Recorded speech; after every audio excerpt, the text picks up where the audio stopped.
My mom got married to Alan 2 years ago. I am teen female, and Alan's 2 kids are Emma, tween female, and Noah, infant male. Noah was diagnosed with cancer last year, and someone told my mom and her husband there's some different treatment he could get in another country, and if they could raise the money, it would be better for Noah than the treatments available in the US. My mom and Alan couldn't afford it, so they've been sending him to treatment here and saving for Noah's treatment. They made a lot of cutbacks and asked that Emma and I give over any money we get so they can afford this. They have about 70% or something now, resulting from cutting out a lot. We eat very basic meals, they've cancelled our internet, and we don't do anything for our birthdays or Christmas since we started saving. Any money that comes into the house goes to essentials or the treatment fund. My dad died 9 years ago, and my paternal family stayed part of my life. They know what's been happening, and they've been buying me little treats and taking me out to eat when they can. They also give me money every couple of weeks to have something if I ever need anything. I've been hiding that money because I know I would be told to give it up. I carry it everywhere because Emma is the type to snoop and tell her dad. She's asked me why I don't babysit to help make more money for her brother. She would work if she could, but she's only 11. I spent some of the money from my grandparents over the weekend. I got my hair cut and I bought my best friend a gift for her birthday. I also got some food and spent time at my dad's grave. My mom noticed my haircut and asked where the money came from, and she realized I was lying when I said I'd been with my grandparents and they took me because I forgot they were out of town. So I told her they gave me money to get some stuff done. Mom told me a haircut was unnecessary and how selfish I could be. Alan heard her scolding me and he jumped in and asked what the heck was wrong with me. He told me his family has to pull together for Noah, and I'm acting like I don't care whether Noah gets this treatment or not. Of course, by the end of the day, Emma heard and freaked out. Then my mom ran into my best friend's mom a couple of days ago, and she told Mom my gift to my best friend was so sweet and thoughtful. I was sat down and yelled at for spending the money on not just me but on others. Alan asked me how I could give the money for a gift that meant nothing when it could have gone to save my brother's life. I yelled back that it was not my job to pay for Noah's treatments, and I was already sacrificing, but I refused to go all out the way they wanted me to. I told them the money came from my family, a family who has nothing to do with them, and they needed to let it go. Alan called me a selfish little witch, and he told me I should be ashamed of my repulsive behavior. Now Emma keeps telling me I'm a bad person. Am I the idiot for not contributing toward my stepbrother's treatment fund? Not the idiot. Go live with your grandparents if you can. Pitch it as it's a way to help them save money for Noah and don't ever go back. I get being worried about your kid, but to starve the other kids of having a youth just to send him somewhere else? Do they not realize that this is just to send him there, not to mention the cost of the stay? Also, it's very likely that this treatment in another country is a scam. Speaking from personal experience, there are, unfortunately, a lot of quacks who prey on the desperate parents of sick children. But honestly, there probably isn't a point in telling them that because I doubt they will listen. I had a brother with cancer, and it's incredibly hard on parents to watch their children suffer like that. But that doesn't give your parents a free pass to abuse you. $10 says it isn't even medical treatment but some alternative scam in Mexico or Thailand. There's almost certainly a good reason why it isn't available in the US. And oh, I guarantee if they have a college fund for OP, it's already gone or in the fund for Noah. And probably any inheritance from the late father was in the mother's hands. And Social Security is probably received for OP. I do feel badly that a young child is so ill, but that's not an excuse to sacrifice OP's well-being or even that of Noah's sister. Definitely not the idiot. I hope you find a way to be away from your toxic family. I, female 21, have 3 older brothers. My brother, 32, is married. His wife is 30. Our parents are lawyers. Mom was still working full-time when my brothers were born. They were little. Then they had me, and my mom, who always wanted a girl, decided to switch to stay-at-home mom, and later on, she started working part-time when I started school. I think I was a little bit more sheltered than my brothers, but I think that's just because I'm a girl and not because our parents love me more. I've seen it with my friends' parents as well. I'm also married and a stay-at-home mom. My husband and I have an infant baby boy. Well, now the conflict. This happened last week at my nephew's birthday party. At one point, I asked everyone if they minded if I nursed my baby there or if I could go to one of the bedrooms to do it.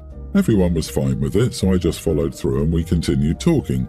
I'm only breastfeeding my son. I don't pump milk or give him formula. My sister-in-law asked me about it, and I told her that I just prefer to do it like this. My son's pediatrician says that he's healthy and doesn't need formula, so I like breastfeeding. Well, my sister-in-law thought that it was very offensive how I said that I liked it because it sounded as if I didn't understand my privilege for being able to do it. She said, "Of course you like it because you don't do anything else all day than have your kid in your arms and breasts." I honestly feel like that came out of nowhere, and I asked her why she was saying that. She told me that she's tired of hearing me talk about how wonderful motherhood is because I'm just a glorified housewife, and I talk like being a mother is the easiest thing in the world, just because I don't work and I don't do most of the housework. I told her that every time I talk about motherhood, I do it from my perspective. It's not my fault that other women don't enjoy it as much as I do. I am giving my opinion and that's all. Well, she started calling me out on my privileges and said I'm just a silly girl who doesn't understand the world. I got angry and replied to her, so on top of what my sister-in-law was saying, my brother started telling me to stop with that spoiled brat attitude and that I needed to face the real world, and he insisted on how privileged and spoiled I am by our parents and my husband. My husband intervened and my brother and he argued too. My parents also tried to say that sister-in-law's attack was uncalled for. My husband and I left and so did my parents. Well, about half an hour after I left, I received a text from my brother saying that everyone was uncomfortable and some people had left his son's birthday party because I can't take criticism. He also noted that my nephew is severely upset with me. My husband and parents are very obviously on my side and so are my friends, although one of them told me that maybe my sister-in-law is stressed out because of her job and taking care of her children, and as another mother, I should be more understanding. But brother and sister-in-law accuse me of trying to steal the spotlight from my nephew again and say I'm rude for defending myself. Oh boy, projecting like this. Your sister-in-law should get a job with IMAX. You are not the idiot. If you insult someone in your home, of course they will leave. Yet your sister-in-law and brother are surprised. If I were treated that way, I'd never darken their door again. Stealing the spotlight from your nephew for breastfeeding is seriously messed up. What a sick perspective. Maybe that's why people left. They were uncomfortable with what they were saying and arguing, not that you made them uncomfortable. Next time they say you can't take criticism, maybe point out that it's not their job to criticize you. If your sister-in-law had shown some manners to her guests, this wouldn't be an issue. Everyone's the idiot. This is so obviously not about breastfeeding. It's about your brother's resentment towards you because you had a very different childhood than he did. He's taking it out on the wrong person. It's your mother that you should be confronting, not you. Seeing another child clearly favored over you hurts, and it can hurt long into adulthood, if not addressed and dealt with. Your attitude shows you have no empathy for your brother and his hurt. Sure, they mishandled this and were rude and bad hosts, but hurt can make you irrational. However, he is an adult and needs to start behaving like that. I hope your brother gets the help he needs and maybe going no contact with you will help him heal. I think, OP, you are the idiot. Sister-in-law is right. You don't know about the real world.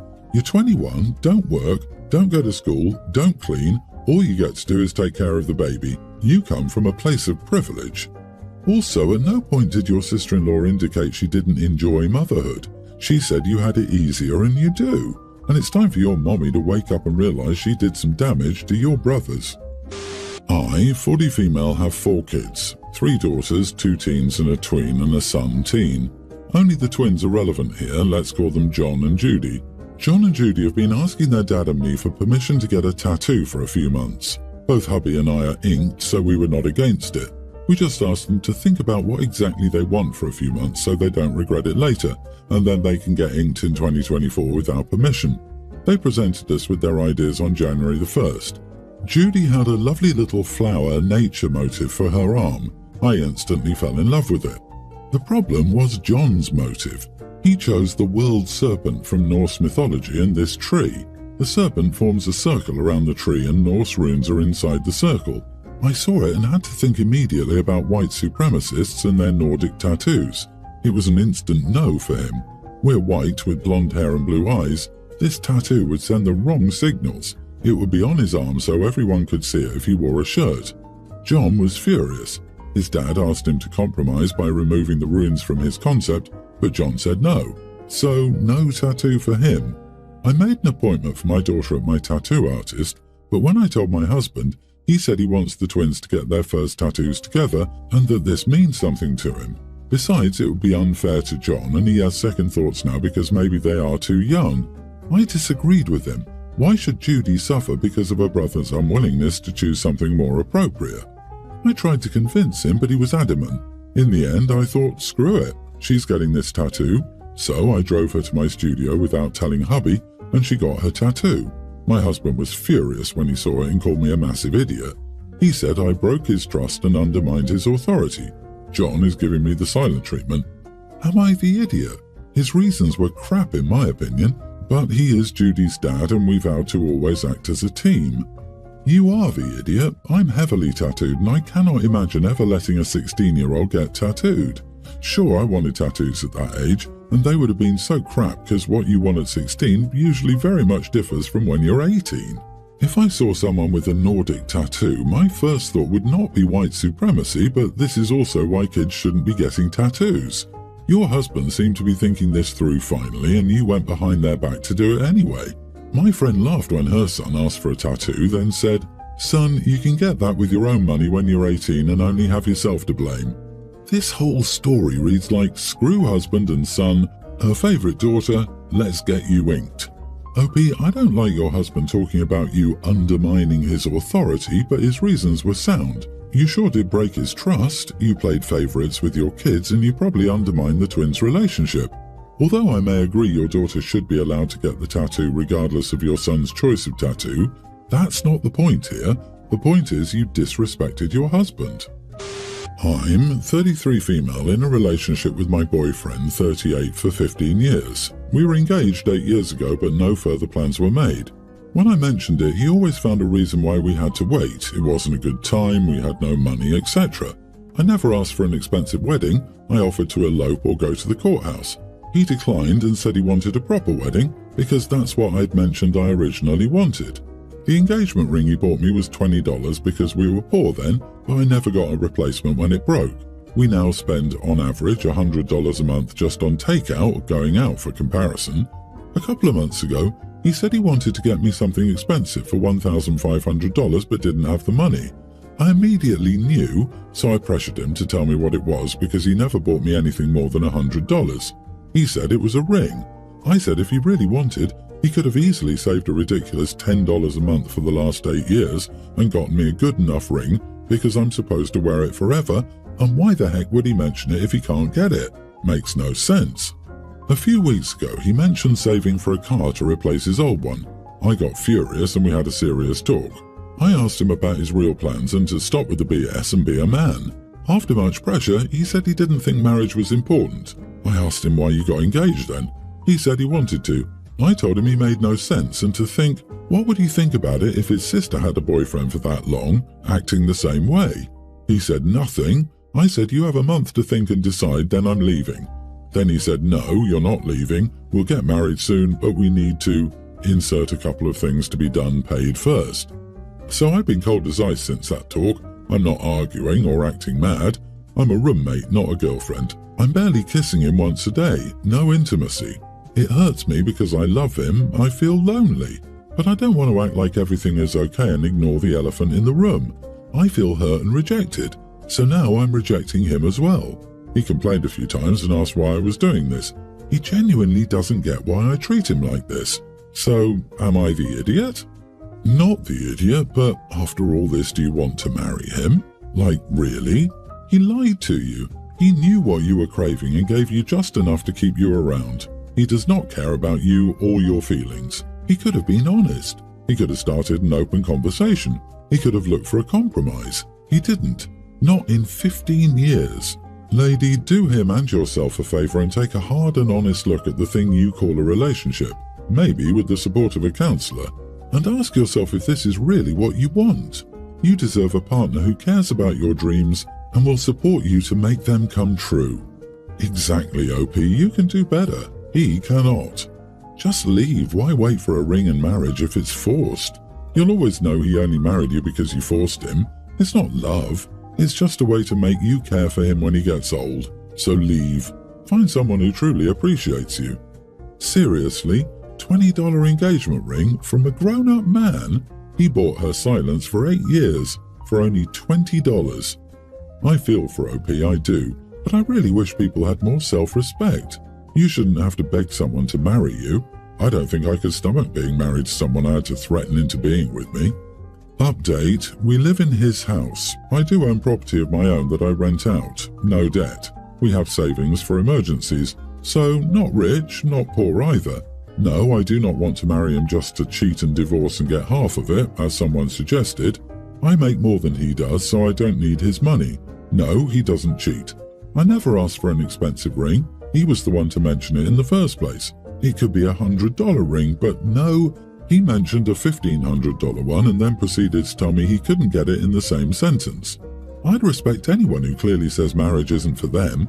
That's honest. My issue is when a man asks a woman to marry him, says multiple times he wants to marry, then states marriage is not important. And yes, he wants to have kids with me, even without being married, and has mentioned it multiple times. But I was clear early on that I would not have kids until I'm married. That's my personal preference, and he was aware and agreed. He could have said no. I'm not using lack of intimacy to force or blackmail him to marry me. It's just how I feel now, so I'm acting based on these feelings. I have to think hard about our future.